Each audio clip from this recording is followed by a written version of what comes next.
বাবু তুই যেদিক দিয়ে পড়তে আসিস না সেদিক দিয়ে তুই দেখে শুনে আসিস, ঠিক আছে?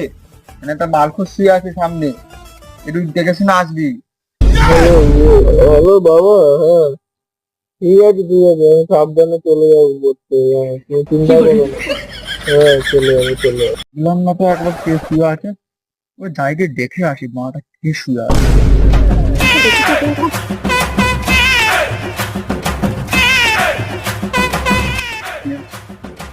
বাবু দেখি তো।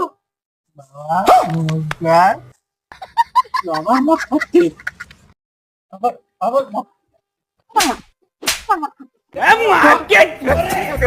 तेरी बहन का